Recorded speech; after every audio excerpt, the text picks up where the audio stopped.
안녕하세요. 오늘 프래그먼트에서는 인간은 어떻게 경작되는가에 대해 이야기하며 우리 시대의 르네상스에 대해 탐구해 보도록 하겠습니다. 사실 경작이라는 단어를 사용한 것 자체가 지나치게 결정론적이거나 엘리트주의적으로 느껴질 수 있습니다. 하지만 자유의 한계를 알아야 더욱 자유로워질 수 있으며 우리의 믿음과 신념이 결국 시대의 산물이라는 것을 인지한 후에야 비로소 우리는 앞으로 나아갈 수 있다는 저의 개인적 믿음을 말씀드리며 본 영상을 시작하겠습니다. 오늘의 핵심 주제는 문화란 무엇인가 입니다.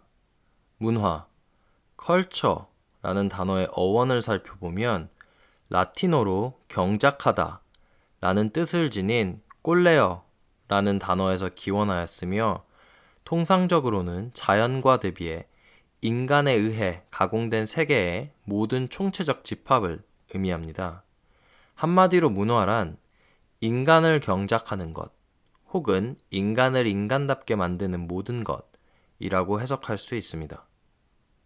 문화에 대한 최초의 학술적 정의를 시도한 영국의 인류학자 에드워드 버넷 테일러에 따르면 문화란 지식, 신앙, 예술, 도덕, 법, 관습, 그리고 사회 구성원으로서 인간이 획득한 능력과 습관을 포함하는 복잡한 통합이라고 합니다.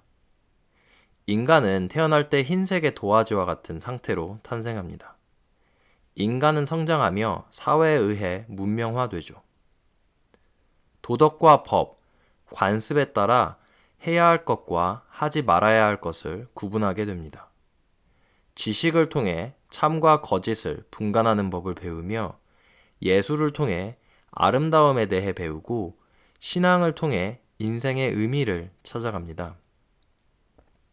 우리는 다양한 사회적 제도에 따라 다층적이고 체계적으로 사회의 구성원으로서 경작됩니다. 이러한 모든 총체적 과정을 문화라 할 수 있을 것입니다. 언뜻 보면 너무 당연한 이야기 같습니다. 하지만 을의 세상의 많은 원칙들이 그러하듯 실제 적용은 단순하지 않습니다. 오늘날 문화는 상품을 팝니다. 신자유주의라는 종교의 지배 아래 사람들은 세상을 보는 자신만의 고유한 관점을 포기하며 문화는 소비 진작의 수단으로 전락하게 되었습니다. 더 이상 문화는 사람들에게 무엇이 올바른 것인지, 무엇이 진실된 것인지, 무엇이 아름다운 것인지에 대해 이야기하지 않습니다.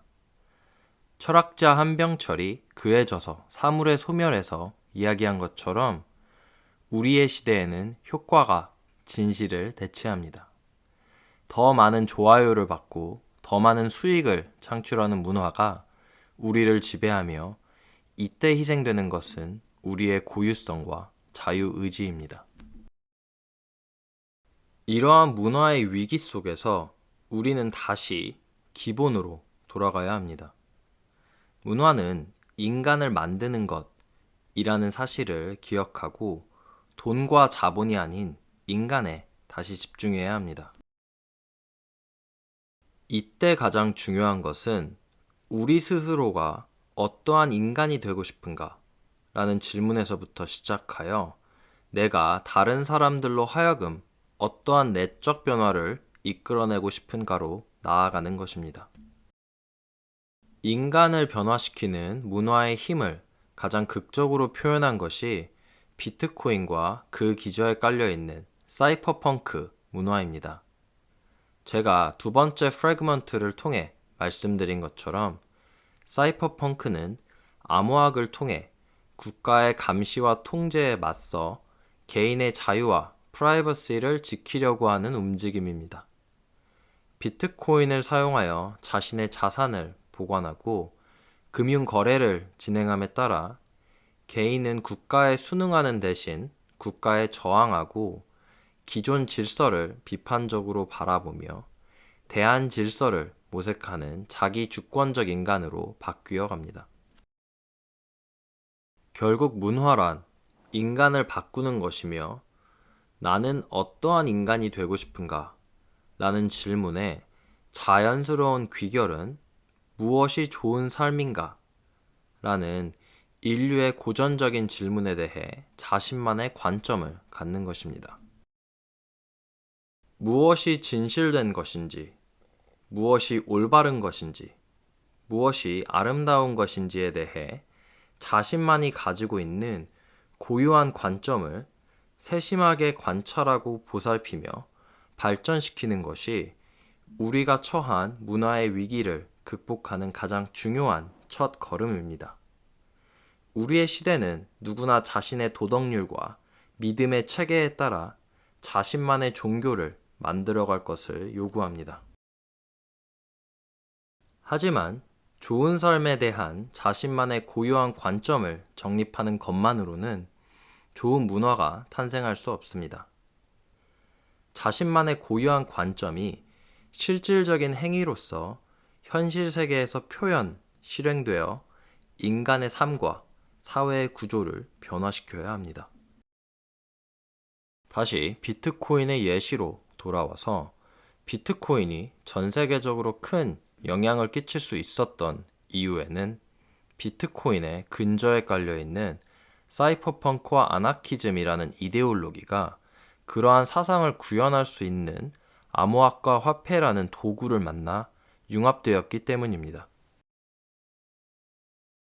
관점과 행동을 성공적으로 융합하여 훌륭한 문화를 일구기 위해서는 우리의 관점과 행동이 일치하는지 여부에 대한 이른바 Perspective Action Fit이 중요해질 것입니다.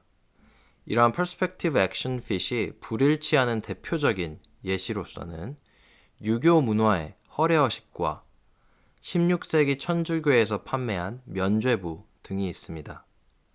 이는 좋은 삶에 대한 이상과 현실을 일치시키기 위해 인간은 끊임없이 노력해야 한다는 역사의 교훈을 담고 있습니다. 오늘은 문화란 인간을 경작하는 것이다 라는 말씀을 드렸습니다. 현재 우리의 문화는 자본주의 시스템 하에서 상품을 판매하기 위한 수단으로 전락하였으며 소비주의로 대표되는 문화의 위기를 극복하기 위해서는 우리는 다시 본질에 집중해야 합니다. 좋은 삶이란 무엇인가에 대한 논의가 체계적이고 진지하게 다시 시작되어야 하며 이를 통해 훌륭한 문화를 양성하고 잃어버린 삶의 의미를 되찾는 여정을 다시 시작해야 할 것입니다. 우리 시대는 도덕의 혁신과 새로운 르네상스가 필요합니다. 지금까지 영상을 시청해 주셔서 감사드리며 다음번에는 또 다른 생각의 조각을 들고 찾아뵙겠습니다. 감사합니다.